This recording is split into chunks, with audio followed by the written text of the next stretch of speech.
Yes!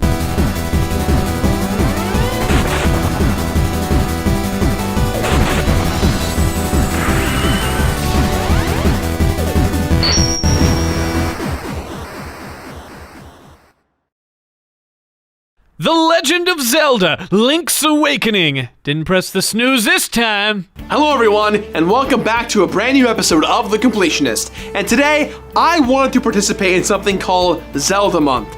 Zelda Month was created by my friend Peanut Butter Gamer, which most of you know of, or at least have seen us work together here on the channel. And last year, incidentally enough, I did 2 Zelda videos for Zelda Month. And this year, I wanted to keep that tradition going. So, let's do another. This one's for you, Austin.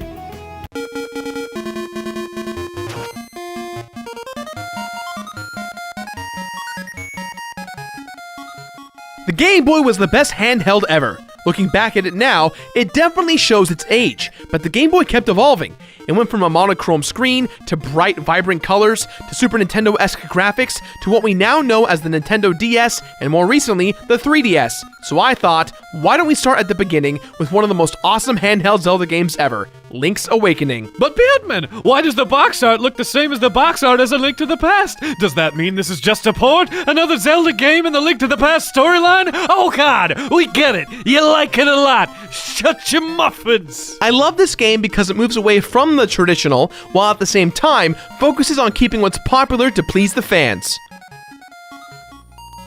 Our hero, Link, or in this case, Beard, was traveling the high seas when all of a sudden, a horrible storm destroys his ship.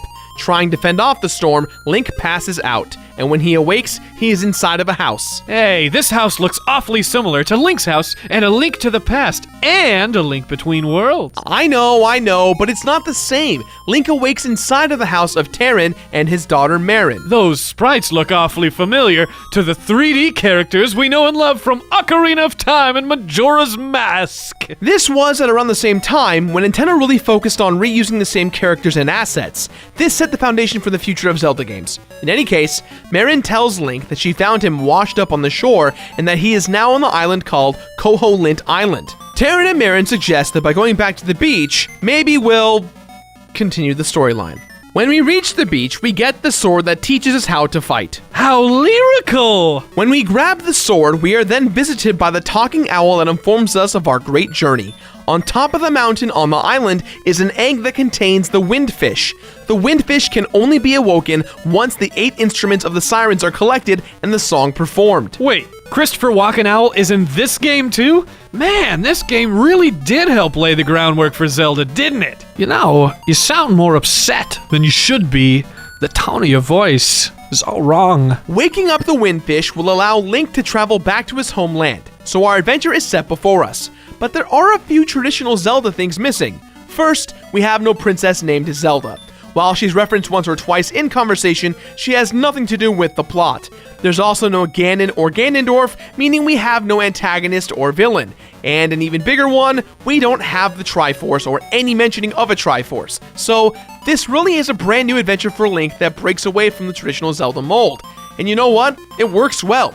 The fact that Link really longs to go back home more than anything is great, and as the plot goes on, you can tell that Marin and Link develop an actual romantic relationship. On the next episode of Cheaters, this Kokiri boy has been caught with his hands red during his supposed island vacation shipwreck business trip. So the name of the game is The Legend of Zelda Link's Awakening. However, the version we are playing has DX at the end or Deluxe Edition.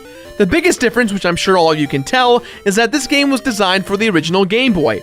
However, as the Game Boy was phased out, the Game Boy Color was introduced, and this game not only featured a drastic screen overhaul, it also featured functionality for the Game Boy printer, which will let you create photos and print stickers and pictures. They also added a color dungeon, but we'll talk more about that towards the end. Welcome to the dungeon of color! I remember playing this when I was a kid, and one of the biggest problems I had back then was that the Game Boy Color wasn't backlit, so the colors were hard to see a lot of the time. It wasn't until I played this on the Game Boy Advance SP, which features a backlit screen, that I really started to notice how great everything looked. And for those of you who are wondering, we are recording this on the Retron 5 with my original DX cartridge. It still works after all these years. You really can't do much with these photos that you can collect in the game, but it's a thing. Most of the team that worked on A Link to the Past helped develop this game, and it was advertised as such. It was pretty simple. Hey, these two box arts look the same, but they're different games. Maybe ports get it anyway. During the developmental process, the dev team felt like working on this game was an after-school club that they all enjoyed, and you can tell that a lot of care went into this. Let me remind you, this was a time before Pokemon, so long adventures with great challenges and puzzles were few and far between on portable consoles. The music is alright for a Game Boy game, it definitely has some standout tracks, but it does not venture too far from the Zelda formula. Surprise, surprise, when it comes to playing Link's Awakening, the gameplay is in fact very similar to that of A Link to the Past.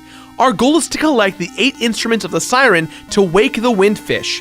As I said before, a majority of the team from A Link to the Past worked on this game, so obviously you are going to see some similarities. But it's clever in its execution, considering the limitations of the Game Boy and the Game Boy Color.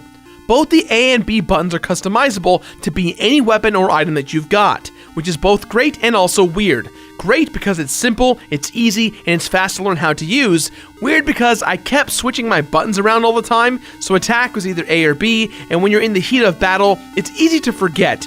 This led to many deaths in my playthrough, which resulted in me starting over multiple times.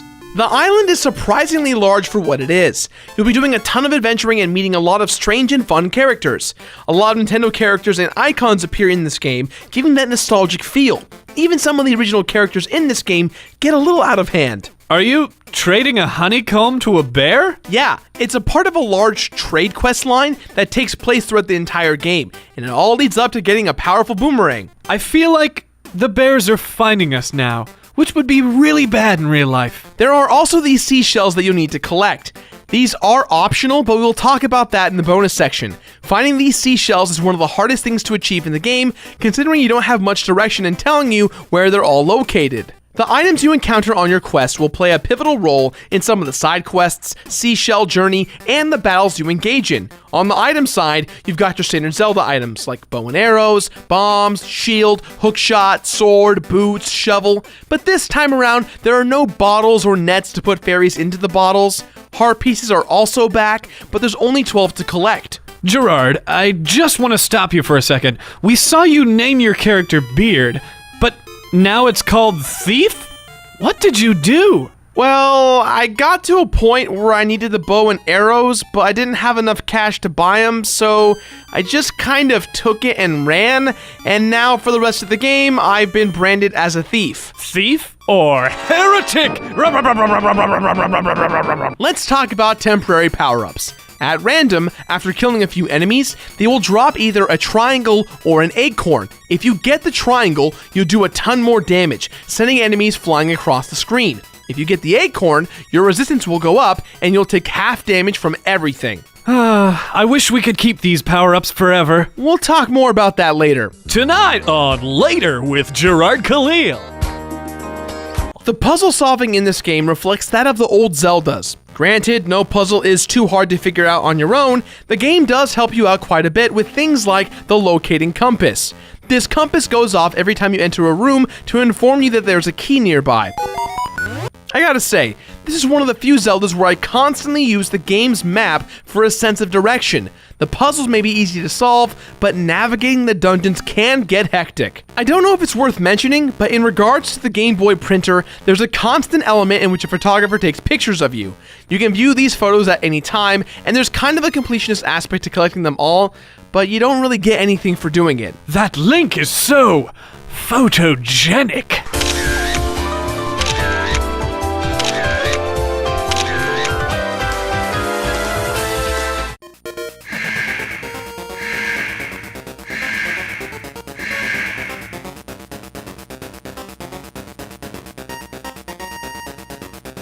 Alright, so you've got all the items, the seashells, the heart pieces, fought a ton of bosses, and collected the 8 instruments. It's time to awaken the windfish. Let's talk about that last temple real quick though. This temple, while not difficult, has you battling against previous bosses. Definitely the longest temple out of them all. Alright, now let's wake up that windfish. As we enter the egg, we fall into an abyss that seems to repeat itself. This is where things get a little fishy. You mean a little windfishy? In the beginning of the game, when you visit the library, there's a book that talks about secrets with arrows and such telling you where to go. These arrows are the pattern to get out of the abyss, and it is random for every game save, so you'll need to write these down.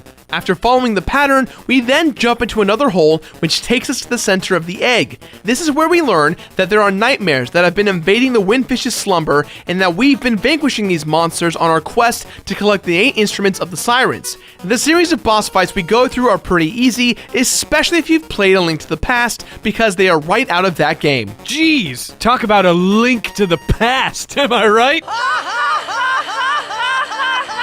After defeating these nightmares, Christopher Walken Owl reveals that he's been the guardian of the windfish, and in order for the nightmares to disappear, he needed to wake the windfish, or else these evil beings would have taken over the world. In a way, we got duped. Upon meeting and waking up the windfish, it's revealed that we have been passed out this whole time, meaning this has all been a dream. This game has been a dream? Yeah, it's been alluding to that throughout the whole game, so it's not that surprising. You didn't mention that when you explained the plot. Surprise!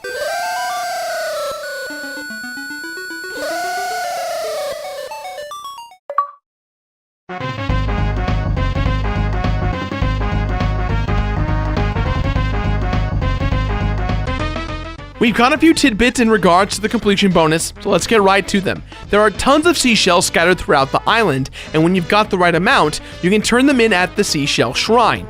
Doing so will grant you the level 2 version of the sword, which is the equivalent to the Master Sword. This will make everything very easy to kill, especially bosses. As I said before, getting all the photographs are pointless. They do nothing except look cool for the printer you can't use anymore.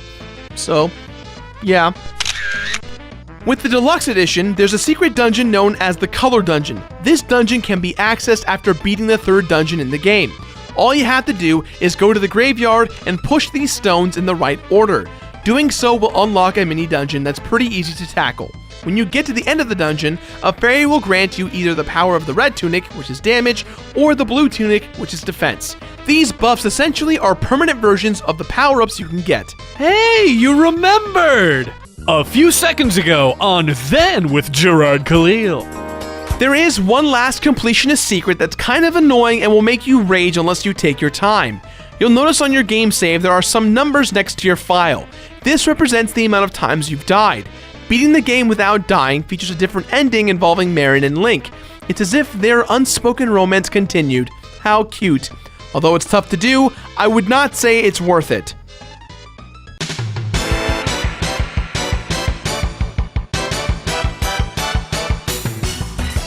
Link's Awakening is a game that dabbles in straightforward puzzle solving and at the same time, the roaming feeling of adventuring.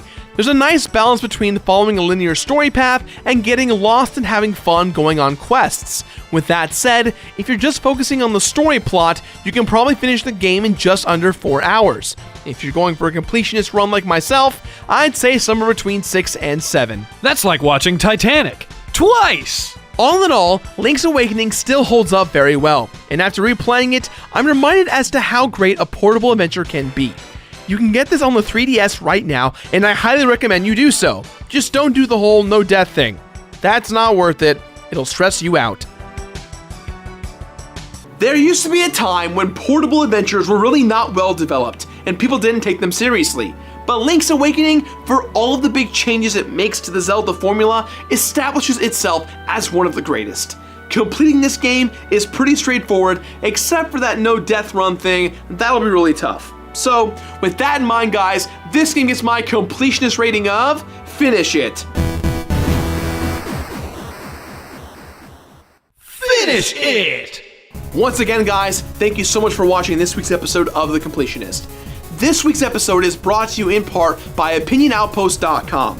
Opinion Outpost is a site where you can sign up for free and take surveys about various films, television shows, new products, all that stuff. And for doing these surveys, you can get cash or you can get rewards like gift cards to some of your favorite places. So if you want to give that a look, give that a click. The link is in the description box below to get started, and it definitely helps out the show. So thank you very much. And after you've given your opinion, be sure to subscribe. Also, be sure to check out last week's top 10 right here, or our Five Nights at Freddy's video right here. I heard they already released the second one. I'm terrified already. And don't forget, we've got our weekly Spotify playlist over on ThatOneVideoGamer.com, and we just started our very own World of Warcraft guild called That One Video Guild over on Kill Jaden. Come on, Raiders, join in.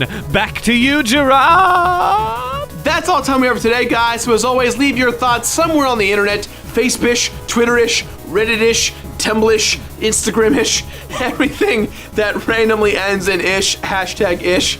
And thanks again for being so awesome. Have an excellent and great day, my dudes and dudettes. Now, if you excuse me, let's go into Google Images and just find weird Zelda fan art. That stuff always makes me smile for the weird inspirations that people have. Let's take a look.